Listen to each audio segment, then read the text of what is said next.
Hello दोस्तों, जय तुम संस्कृतम। आज की इस वीडियो में अयादि संधि का जो नियम है और जो पहचानने का तरीका है वो जानेंगे। इस वीडियो में अयादि संधि, इसका जो सूत्र है एचो ऐ औ आय आव है।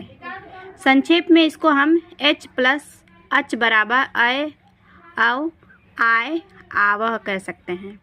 एच यानी एच प्रत्याहार जो है हमारा, इसमें हमारे 4 वर्ण आते हैं ए ओ आय औ। ये जो है संस्कृत वर्णमाला का क्रम है, इसलिए इसको इस प्रकार बोला जाता है। हिंदी में तो हमारा ए आई ओ औ एक साथ आता है, लेकिन संस्कृत में जो हमारा ए ओ आई औ जो है ये क्रम है, इसीलिए इसको ऐसे बोला जाता है।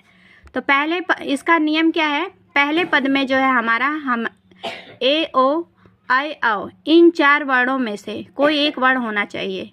फिर जो दूसरा पद है उसमें जो है हमारा अच प्रत्याहार है, यानी जो संस्कृत वर्णमाला के 9 स्वर वर्ण हैं उसमें से कोई भी वर्ण होगा तो वो हमारा अयादि संधि में माना जाता है।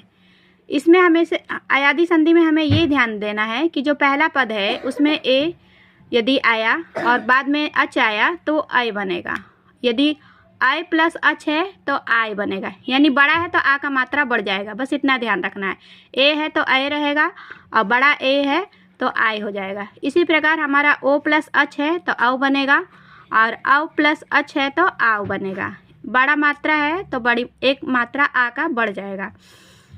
यदि अयादि संधि में हमें ये भी ध्यान देना है कि यदि पहले पद में ए ओ आय औ आए तो अयादि संधि होगा, और यदि दूसरे पद में ए ओ आय औ आएगा तो वो वृद्धि संधि में माना जाता है। यहाँ कन्फ्यूजन वाला बात जो है मैं वो क्लियर कर दे रही हूँ कि यदि पहले पद में है ए ओ आई औ तो अयादि संधि में जाएगा, और यदि दूसरे पद में ए ओ आई औ है आया है तो वो वृद्धि संधि में होगा। इतना आप लोग ध्यान रखिएगा। अब इसको पहचानने का तरीका क्या है, किसी भी परीक्षा में हम इसको तुरंत शब्द को देख के कैसे पहचान जाएंगे कि ये इसमें अयादि संधि है। जब हम शब्द को बोलेंगे तो जो उसका उच्चारण है वो है आय आव औ आव आएगा। पहला पहचानने का तरीका तो ये है कि आय आएगा, आय आएगा, औ आएगा और आव आएगा।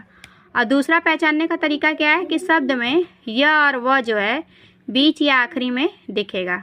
इसको उदाहरण से समझ लेते हैं। जैसे हमारा उदाहरण है नयनम। नयनम जब हम बोल रहे न य नम तो य के आगे अ के साथ य आय आ रहा है ना। इसी प्रकार हरे, इसमें अंत में शब्द में अंत में य दिख रहा है। नयनम में जो है बीच में न के बाद य दिख रहा है, तो समझ